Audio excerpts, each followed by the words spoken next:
Welcome back, everyone. Today we got in with us a Jaecoo 7. I hope I'm pronouncing that properly. This is a very new car. Haven't seen many videos about these online, and it's in with us today to have dash cameras fitted.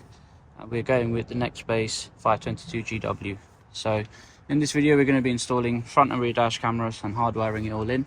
I haven't seen many videos online on this car, so we hope this video helps anybody who's got one and wants to put in their dash cameras.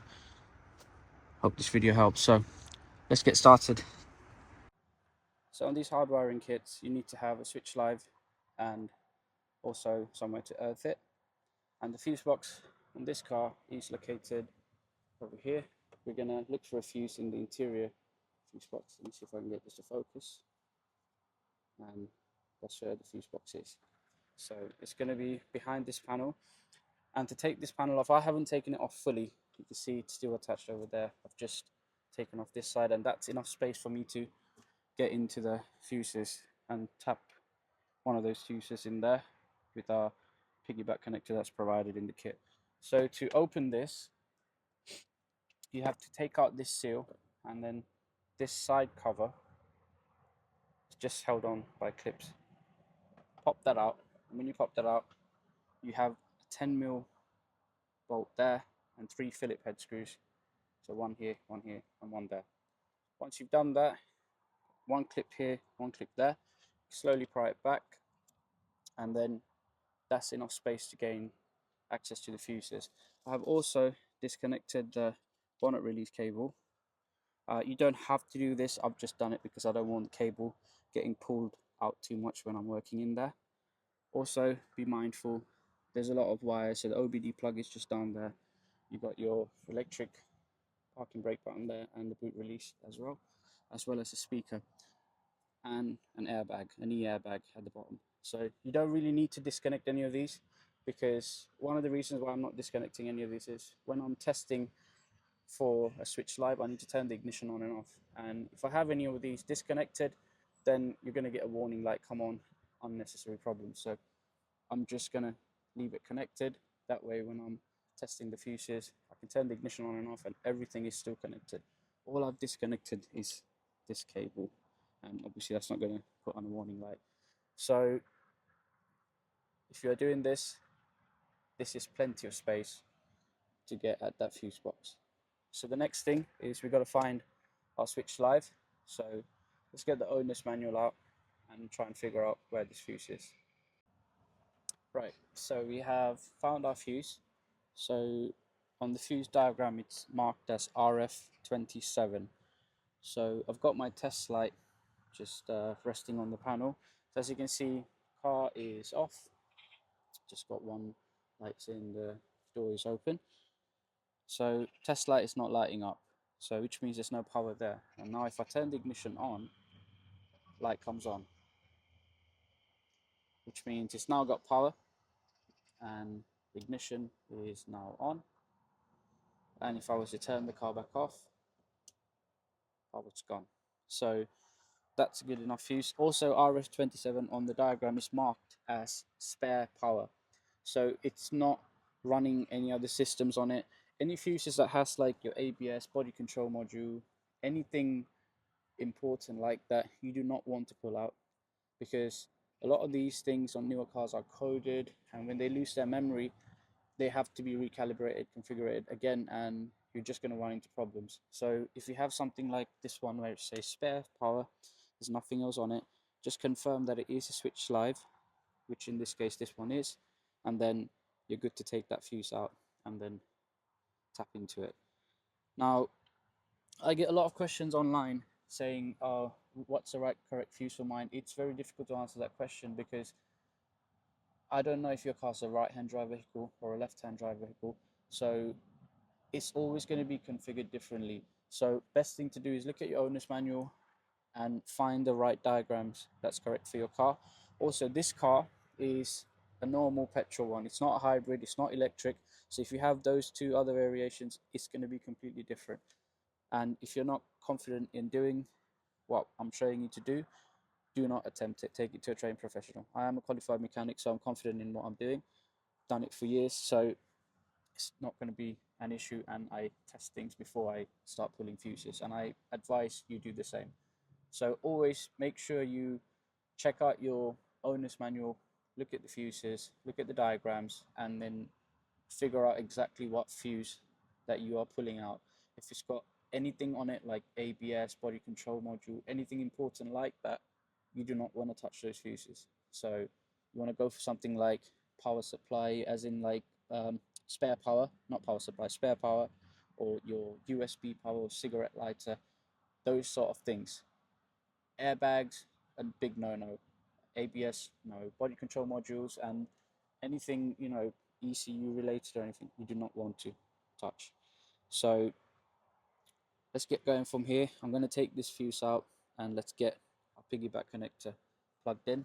And then before we start pulling out the rest of the trim panels to start the wiring, I just want to test the camera, make sure everything's okay. And also I'm going to start the car, make sure there's no warning lights on the dash, make sure it's happy, and then we're going to proceed from there. Let's go. Okay, I've got the wiring all done. My earth point is right there. I'm going to change that terminal to a ring connector just so it won't shake off. Next base, it comes with a spade connector. I always think ring ones are better because it's more secure in my opinion, but you don't have to do that. You can just connect it there, and what I've done is I put a 10mm nut on top of it and just tightened it. So you don't need to undo anything, just put it there, put a 10mm nut, and then we're good to go. So I've got the camera hooked up here for a second. I'm just going to put the phone down and try and start the car. I have tested this off camera and it is working fine. Let's move it back and try and put this phone down. So I'll put the camera there. Hopefully this will focus. And let's start the car. So the car started now, and you can see camera power's on straight away. So I have tested this off camera, left the car running for about 10 minutes with the camera connected to make sure everything is happy and to make sure that there's no warning lights popping up on the dash. So if I show you the dashboard right now, you can see there's no warning lights. So this camera needs charging. It does say on the sticker there that it needs to charge for about 2 hours with the USB cable provided. However, this one was sealed in the box. It's just come out the box now, so it's going to take a bit of time to charge its internal batteries. So now car's running. If I turn the car off, camera power's off. So we're all good. Now we can tidy all this up and then start running the wiring. Let's go. Okay, so I've got the cables ran through. So just want to show something because I get a lot of questions online about why on some cars I don't remove the 8-pillar trim when I'm doing dash cameras. So you don't always have to remove it. So if you look on this car, most new cars will have curtain airbags. So this car got one right there. And this curtain airbag starts, don't know how well the camera will get this, but it starts right there where I'm shining the torch. And if you look up here, the cables are running behind it. There's nothing there. So if there was an airbag there, what you should do is run the wires behind the curtain airbag. You don't want to run it in front of it, because then if it was to ever deploy, it's going to interfere with the airbag. So you always run it behind the airbag. Now in this case, this airbag starts about here, and you can see where the wires are. So it's far away from it. And if you look, I've already got the wires through, and you don't have to remove this trim. Remember, it's all plastic, so if you were to pull it back, a clip was to break, or the trim was to break, you don't have anything to replace it with. And then if you put it back and it's not aligned properly, it's not going to look well. Also, it can rattle. So what you can do on this car is get a plastic trim tool, pry it down a little bit, and then remove the trim tool, put your hands in there, put your fingers in there, and you can guide these two wires through and get them out from there. And as you can see, they pull out nice and smooth. It's not interfering with anything. So I'm not saying it's like this on every single car, but you don't always have to remove this. So before you pull that out, just peel the seal back, have a look and see what's going on behind there. If there is a curtain airbag there and you feel like you need more space, then yes, by all means, get that out. Most of these are just held in by clips, so you just get a pry tool and pry it. Some of them will have like a cover like this. This one isn't like removable, but you can see it's just marked there airbag. Sometimes they have it there, and then you can pry it on. There'll be like a little torque screw in there. But most cars, it's like this. It's just held on by clips, so you can just gently pry them, and it will come out. So on this car, again, if you don't need to remove it, don't do it. Just leave it alone. You don't have to touch this. So I've got the wires through now. This is your front camera wire, and we got the rear one. So I'm gonna mount these cameras roughly around here. This is a right-hand drive vehicle, so we're not going to put the camera here because then it's going to be in the driver's view. Also, when it has its MOT test, there's a chance that it could fail. So let's get these ran now. And one of these wires, I'm assuming this one, is going to run through here all the way down there towards the back of the car, and then we're going to mount the rear camera. So let's get these wires ran and get this camera mounted. Let's go. We are now at the back of the car. I've got the wiring coming through here, so ran it all along there. It's just tucked under here, and it comes along there, and then it crosses over from in here. Just got it here. Now, I stated this before, this headliner as well, very clean, brand spanking new car, so you want to keep things clean. So got a new pair of gloves on. Now, just want to show something here. Some cars you will have plastic clips along here where you undo them and then the headliner will drop down. On this car, I've got a rag here so I'm not touching it. So you can see there's a clip right here and another one here. And this just helps it locate itself. So make sure you gently clip them off. So if you pry it in the middle, put a clean microfiber towel in there, and then you can get your pry tool in and pry them, and you're not touching this. And also when you are bringing this down, just be careful, don't pull too much. Now this wire, there's too much wire here. We also got wires attached to the rear camera, so we need to find a place to put all this. So first things first, I'm going to get this part of the wire fed through here. Just going to come up through here and go in there. This part also needs to come off from here and there. I'll show that in a second. So with this seal here, you just basically pull it out from there, pull that one out from there, and you can get this headliner down, feed the wire through there, run it through here and into there. So again, work carefully. If there's any dirt around here, before you take these off, clean it. As you can see, this car is very clean. I've also wiped it down, so there's no dirt there. And keep the microfiber towel there, just in case when you're moving things around, if any dirt gets rubbed on it, it will be on the top and not on the headliner. So let's get this wire now ran through, and then I'll show you the next bit. Got the panel off and got the wire fed through.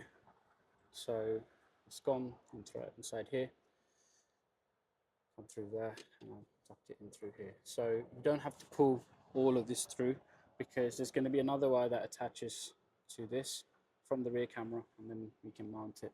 So I'm only pulling this much through, and the rest of this we're going to neatly tuck them away and tuck them inside the headliner here, and then we can get the trim piece back on. I will show the trim piece when I go to put it on and show you where all the clips are. But you just pry it from this corner. There's another clip that locates itself in the corner here. So just go gentle, start from one corner and work your way along. So let's get this all wired up. Okay, camera is connected temporarily. So just want to show the trim. So the clips start not from the corners, just here. and then they go all the way to the other end. So you'll only need to pull off the clips sort of from one corner. So start from the very end. You just got these two tabs which will locate themselves. So one in here and the other one on there.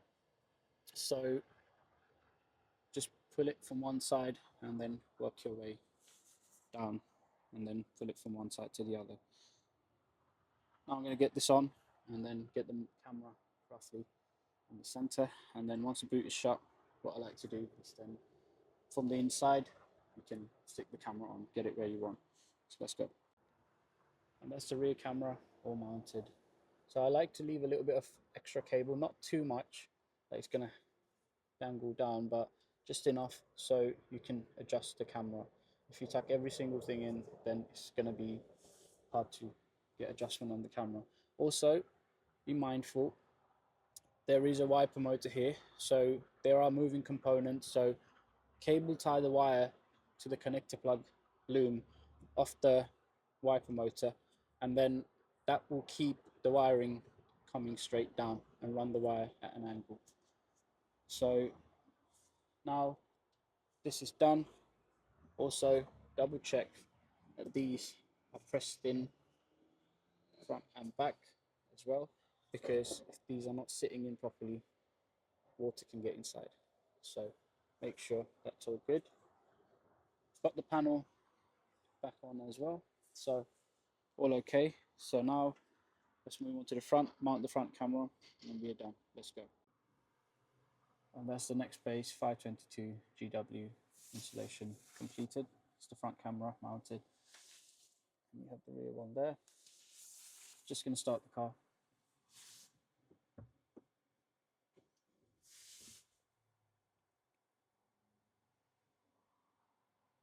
Camera comes on and we'll start recording straight away.